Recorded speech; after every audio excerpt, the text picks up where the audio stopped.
Hi, I'm Dan Yampieri, and I am the broker owner of Remax Aspire. And today I want to talk about the three most significant changes that we've seen in real estate this year that affect buyers and sellers in our market. And I'm going to kind of go through this in depth. That's why this video is on YouTube. But I will try not to take more than 4 or 5 minutes to explain these changes and what they mean to you, both buyers and sellers, in the market.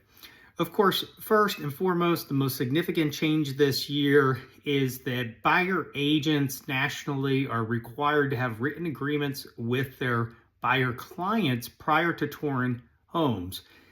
Believe it or not, this was actually already the law in Maryland for some time, almost a decade.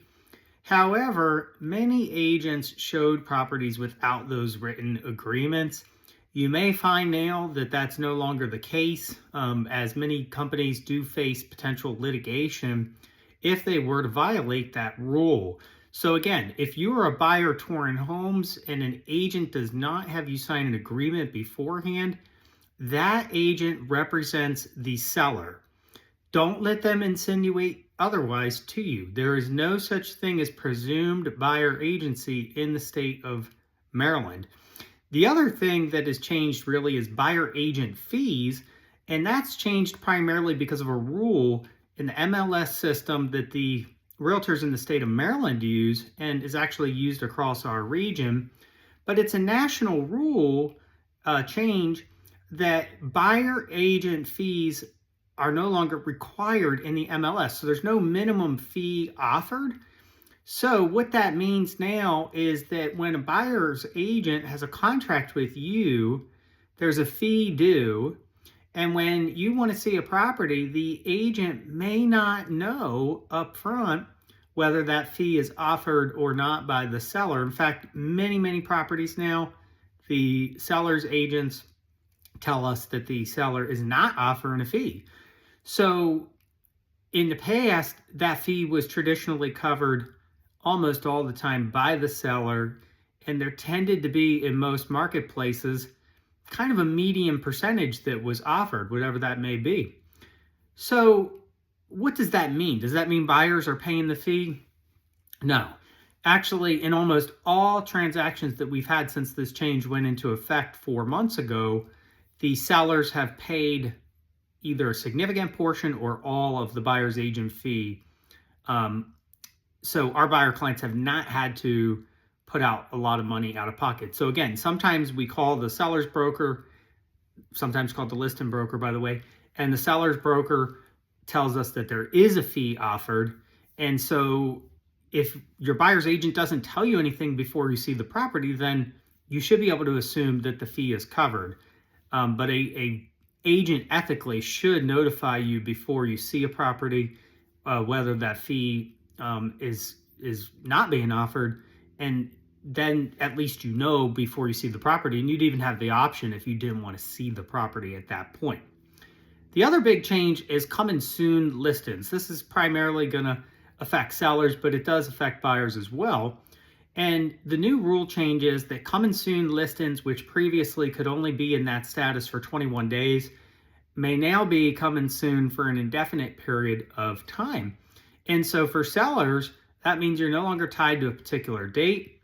In the past, if you got to day 21 and your property was not ready for some reason, you'd have to take the property off the market essentially at that point. And then it kind of defeats the whole purpose of why you did the coming soon to begin with. So that's no longer the case. You could just kick the can down the road and extend that date out a few more days, a few more weeks, whatever you need.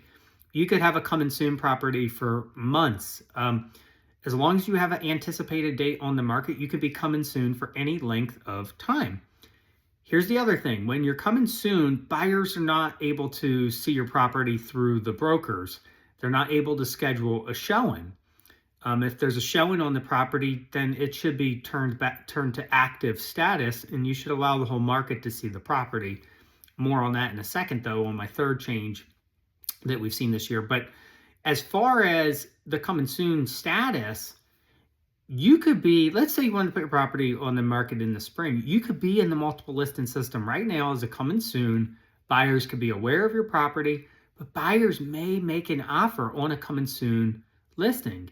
It happens actually more than you might think. If that's a sight unseen offer, it's generally contingent on a one-time showing of the property. So coming soon in summation can be for any duration of time now. And then the third significant change this year is that, well, you can be non-MLS now. Before, your realtor, as a member of the MLS system, had to list your property in the MLS. You now have the ability to opt out of that, and that's what's called an office exclusive. In most cases, this would be a predecessor to being a coming soon listing. Coming soon would be before active. So office exclusive could be the first stop for many of our clients in the future. And maybe you'll go in the MLS eventually, maybe you won't. Maybe you just want to dangle the property out there among the pool of buyers that our firm has. The office exclusive is perfect for you. Perhaps you don't want to have showings on your property. Whatever it is, office exclusive is now available to our sellers. You do not have to put your property on the open market. And that means too, by the way, it does not accumulate in the public eye days on market. So that period that you're exclusive with our firm before you're in the MLS does not count towards your days on market. So again, if you want to go on the market next spring 2025, you could be listed with our firm right now in an office exclusive status.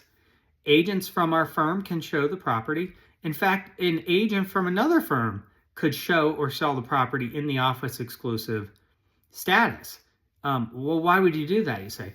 Well, you may not just be ready unless enticed otherwise, right? Unless the right buyer comes along, you might just kind of want to have it out there again.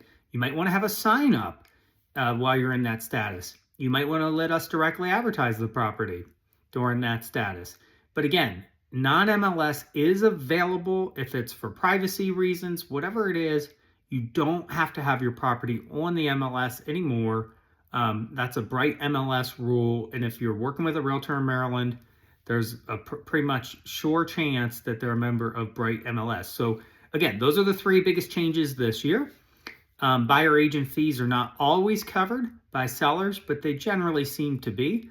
That's something we can discuss with you specifically if we're representing you. Coming soon, there's no limit to how long you can be in coming soon. And then finally, you can be an office exclusive and we can work to advertise and market your property. But if for some reason you didn't want it in the multiple list system, you didn't want other agents showing it for some reason, that's available to you as well. So a lot of changes. It's important that you work with somebody who understands the changes. Who you work with matters. There's no substitute for experience. And I have nearly a quarter century of that as the broker owner of one of Maryland's longest tenured real estate companies. Our company has been around for 85 years. Can answer any questions that you have about this and any other questions.